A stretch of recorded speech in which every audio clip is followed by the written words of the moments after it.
Zika é uma doença infecciosa aguda causada por um vírus que é da mesma família da febre amarela e da dengue, que a gente denomina como família Flaviviridae. É também uma arbovirose. O que é isso? É uma doença transmitida por um artrópodo, por exemplo, os mosquitos. Ela tem a característica de ser transmitida por um mosquito do gênero Aedes, né? E sendo o principal que a gente conhece, o Aedes aegypti, que funciona como transmissor, ele é o vetor da doença. Então, assim como febre chikungunya, febre amarela, dengue e zika, todos são transmitidos por esse gênero chamado Aedes.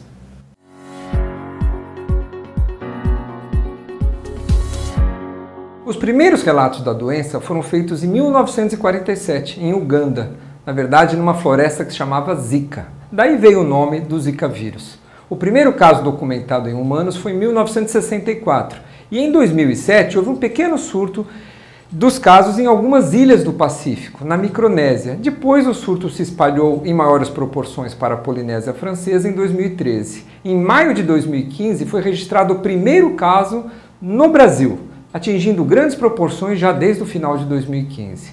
Expandiu-se hoje em dia para vários países do continente americano.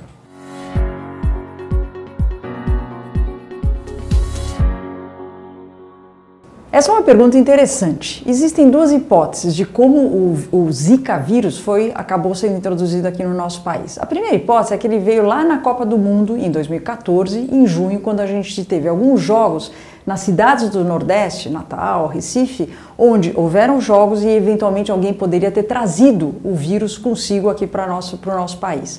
Mas o que mais provavelmente a gente imagina, que é a outra hipótese, é que em agosto do mesmo ano no Rio de Janeiro teve um campeonato mundial de canoagem. E daí a hora que a gente vê onde o Zika circula em pequenas ilhas ali no Pacífico, muitos desses competidores desse campeonato mundial de canoagem eram provenientes dessas ilhas. Então a gente acha o mais provável que o vírus foi introduzido no nosso país, vindo através de alguém contaminado com o vírus lá da Polinésia Francesa, da Micronésia, ou seja, aquelas ilhas no Pacífico, e daí sim ele veio parar no Brasil.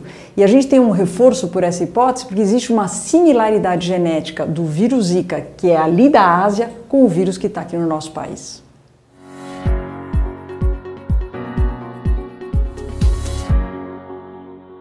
Países da América Central, Caribe, México, além de Brasil, Equador, Colômbia, Argentina, Venezuela, já vem confirmando os casos praticamente hoje em todas as Américas. A disseminação do vírus aqui nessa nossa região é uma questão de tempo. Acredita-se somente que Chile e Canadá podem ser poupados por apresentarem condições desfavoráveis para a reprodução do mosquito Aedes.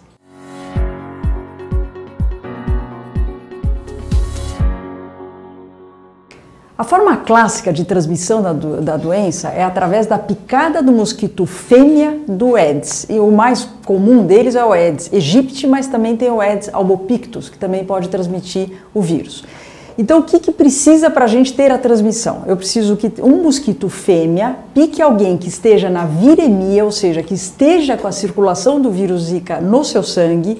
A partir daí, esta fêmea do mosquito se torna infectada e uma vez infectada, ela fica para o resto da sua vida. Então, esse mosquito fêmea pode transmitir a doença para várias pessoas durante toda a sua vida.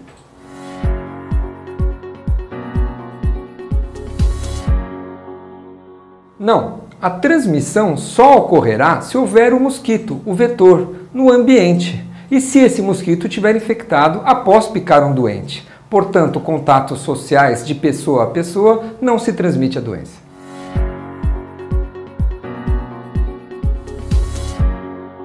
Sim, recentemente foram descritas transmissões através de outras vias. Por exemplo, transfusão sanguínea, que é uma coisa que obviamente a gente precisa ficar alerta, e transmissão sexual.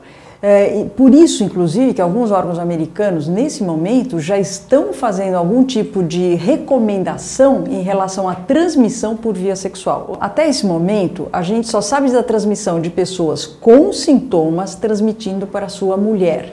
E até então, a gente tem casos do sexo masculino transmitindo para o sexo feminino.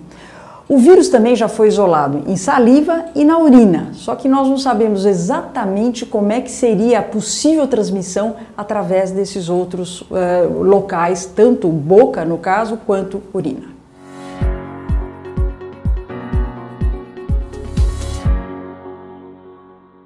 Normalmente, o período de incubação é bastante curto, variando entre 3 e 12 dias. Então, após a picada e a inoculação do vírus, os sintomas podem aparecer neste período.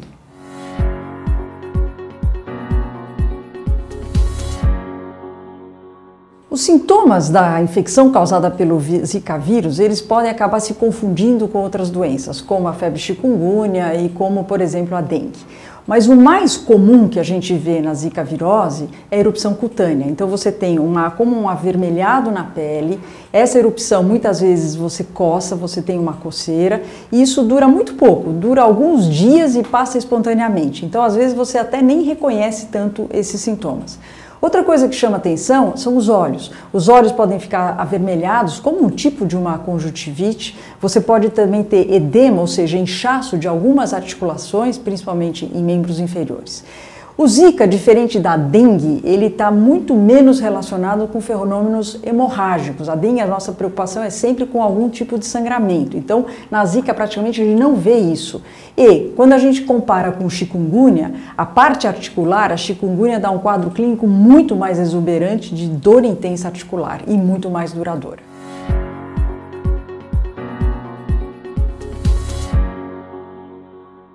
A dengue geralmente é uma doença de quadro mais exuberante, com febre mais alta, um mal-estar, uma prostração, dores pelo corpo.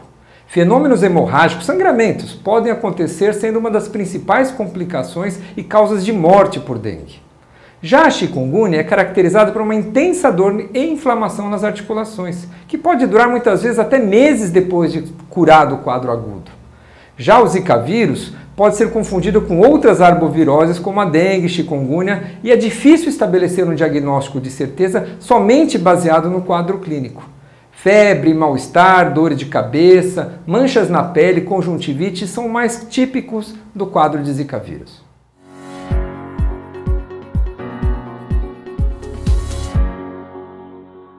O diagnóstico de certeza que você realmente está com uma infecção causada pelo Zika vírus é através de um exame de sangue com uma técnica chamada de PCR, que é a Polymerase Chain Reaction, que é um nome complicado, mas o que essa técnica faz é detectar a presença do vírus no sangue do indivíduo.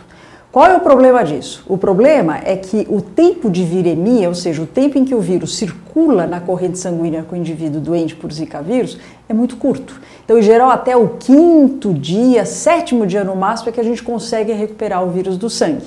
E essa técnica de PCR é uma técnica que tem um custo mais elevado porque é uma tecnologia melhor em termos de diagnóstico.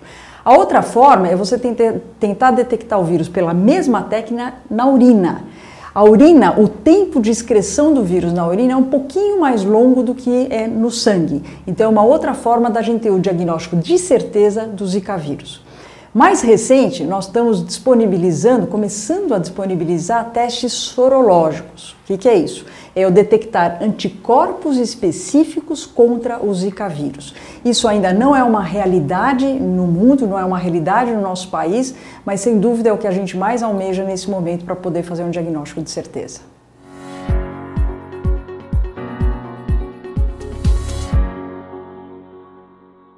Não há um tratamento específico para o Zika vírus, somente medicamentos que visam aliviar os sintomas, as dores, a febre e a coceira quando estão presentes.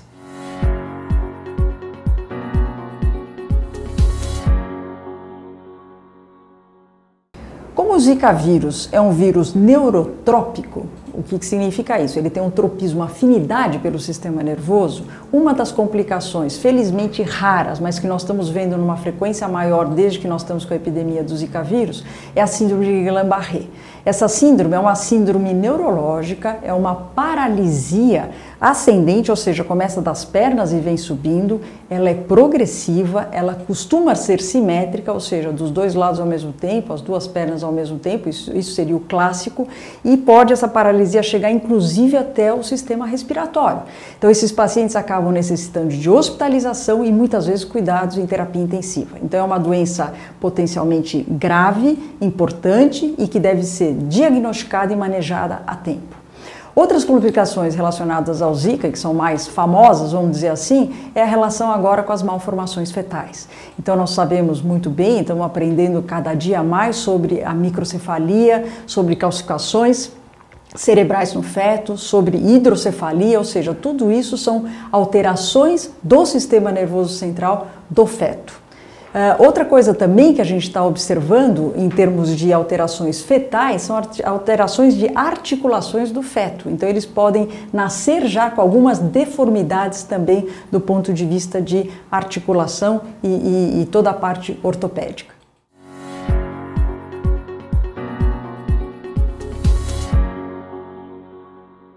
O Zika vírus, quando infecta uma gestante, o vírus entra na corrente sanguínea, atravessa a placenta e atinge o sangue fetal. Como ele tem uma afinidade muito grande pelo sistema nervoso do bebê, do feto que está em desenvolvimento, acaba cometendo gravemente a formação desse tecido nervoso fetal, muitas vezes levando a alterações irreversíveis, como a microcefalia e outras alterações anatômicas como calcificações e hidrocefalia. Tem-se observado o maior risco de microcefalia e outras malformações neurológicas no feto quando a gestante adquire esta infecção pelo Zika vírus no primeiro trimestre da gravidez, por ser essa fase a fase de maior formação do bebê.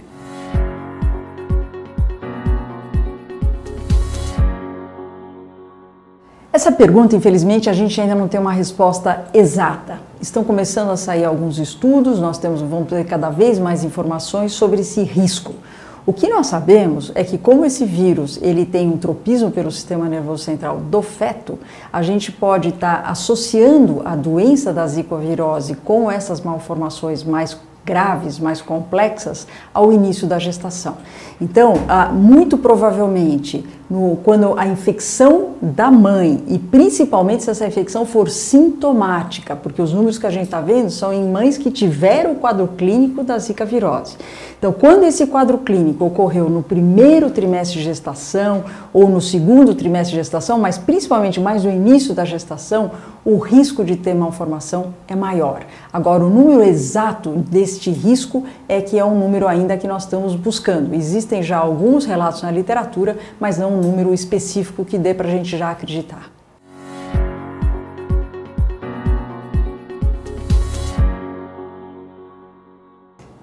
A microcefalia não é a única malformação que se tem observado. Podemos ter recém-nascidos com perímetro cefálico normal, porém com presença de calcificações no cérebro, como se fosse uma cicatriz após uma agressão pelo Zika vírus. Essas calcificações também são observadas em outras infecções congênitas, como a gente vê na toxoplasmose, na sífilis, no citomegalovírus, porém de forma diferente do que temos observado quando a infecção ocorre pelo Zika vírus. Além disso, podemos ter outras alterações cerebrais, como a hidrocefalia e lesões no córtex cerebral também.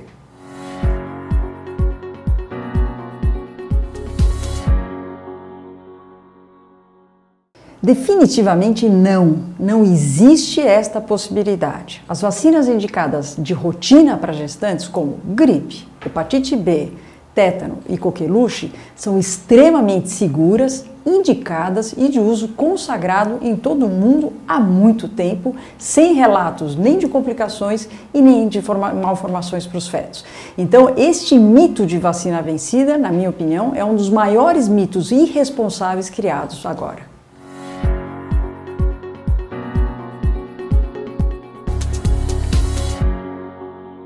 A ultrassonografia é um exame muito útil e importante e deve ser utilizado de rotina em toda a gestação.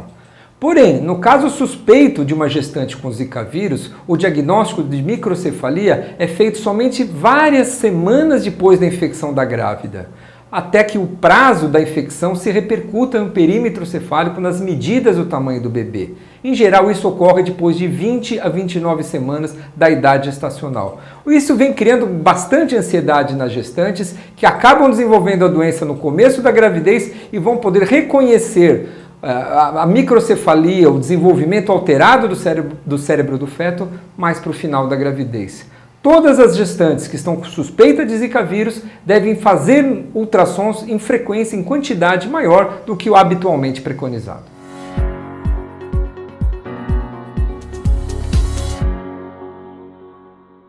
Como a infecção pelo Zika é muito devastadora no cérebro do feto, essas crianças com microcefalia ou outras alterações cerebrais relacionadas ao vírus têm, infelizmente, um potencial enorme de apresentarem algum dano cerebral no desenvolvimento delas, como, por exemplo, um atraso no desenvolvimento neurológico, um atraso no desenvolvimento motor.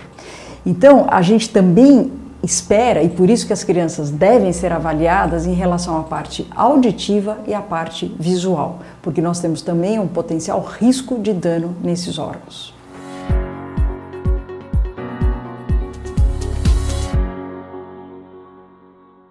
A melhor forma de prevenção é impedindo a picada do mosquito. Para tal, recomenda-se o uso de repelentes, aqueles aprovados pela Anvisa, e que contêm icaridina, DET ou RA3535, os licenciados em nosso país. Além disso, o uso de roupas claras, mangas compridas, também calças compridas, diminui a exposição da pele para o mosquito, também é fortemente recomendado. Desta maneira, a área exposta é menor e a quantidade de repelente necessária também para essa prevenção diminui. Outra forma importante de prevenção, não podemos esquecer, é eliminar os focos e os criadouros das larvas do mosquito, especialmente na sua casa, no local de trabalho. O mosquito é urbano, está próximo da nossa casa, voa a distâncias pequenas.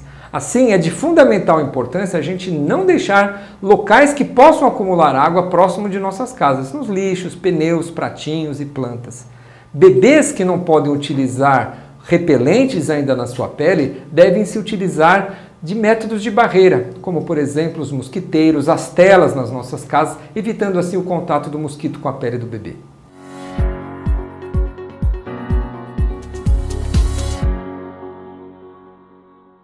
Existem 3 repelentes aprovados pela Anvisa no nosso país, e esses é que são os recomendados, certo?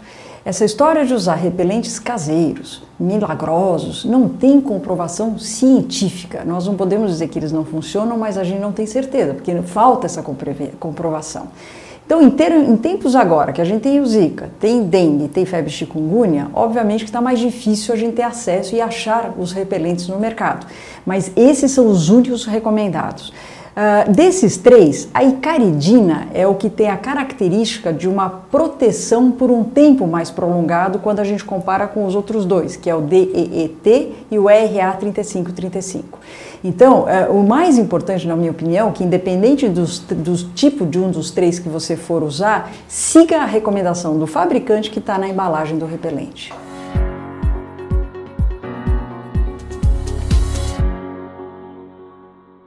Sim, grávidas podem e devem usar repelentes. Todos os repelentes licenciados no Brasil podem ser utilizados por gestantes. Além disso, as dicas de uso de roupas que cubram a maior parte do corpo também previnem as picadas e reduzem a quantidade de repelente aplicado.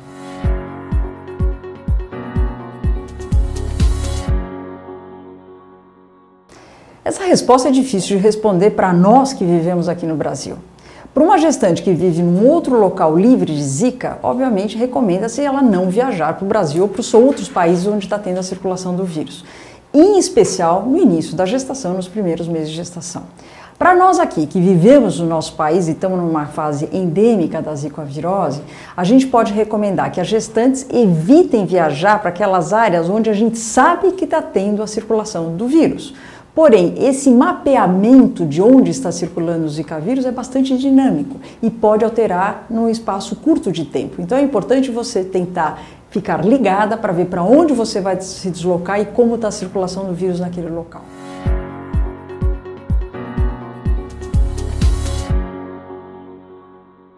Se a sua gestação é planejada, a opção ideal, no momento, é adiar a decisão de engravidar, pois não se tem dados muito robustos a respeito do real risco de uma gestante que adquire Zika vírus infectar e levar a complicações no seu bebê. Outro motivo para adiar os planos de gestação é que em breve esperamos dispor de melhores métodos diagnósticos para o Zika vírus e assim poder dar respostas mais exatas e rápidas para os pacientes que apresentem quadro clínico suspeito de infecção.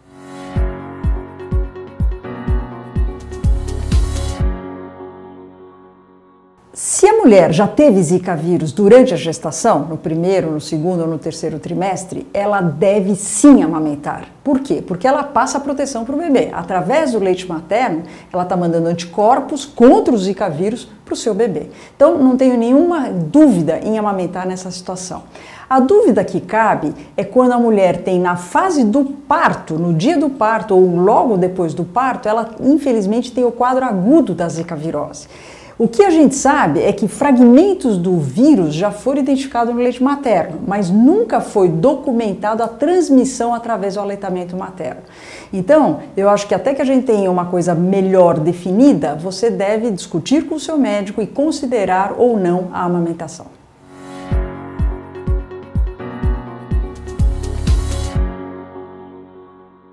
Esta pergunta ainda não tem uma resposta baseada em evidência científica, mas várias autoridades pelo mundo estão recomendando 6 meses de intervalo entre uma infecção confirmada por Zika vírus e uma futura gravidez. Esse tempo provavelmente é maior que o necessário, mas numa fase de incertezas como essa, o ideal é seguir esta recomendação.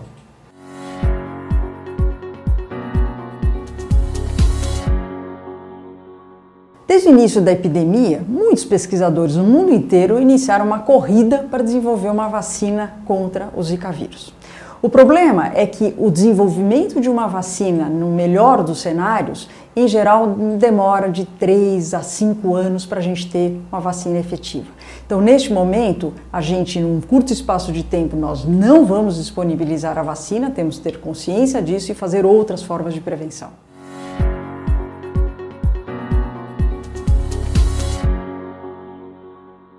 Como estão sendo descritos casos de transmissão por via sexual, a recomendação é que se evite a relação sexual desprotegida por 6 meses após a infecção do seu parceiro sexual. Caso você já esteja grávida e o seu parceiro sexual apresente quadro suspeito de Zika vírus, a recomendação atual é usar métodos de barreira durante toda a sua gravidez.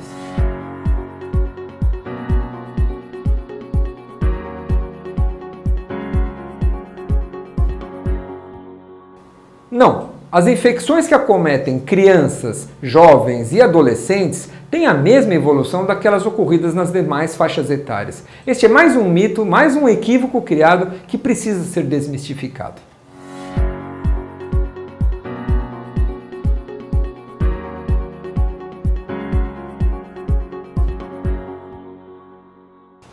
As redes sociais são um excelente veículo de comunicação e informação. Porém, em alguns casos, a gente precisa tomar cuidado que elas podem trazer informações distorcidas e não verdadeiras. Então, o ideal, se você quer se informar de uma forma consciente, é você procurar as informações através ou de sites reconhecidos e sérios, por exemplo, como das sociedades científicas. Então, nós temos a Sociedade Brasileira de Infectologia, a Sociedade Brasileira de Imunizações, a própria Anvisa, entre outros.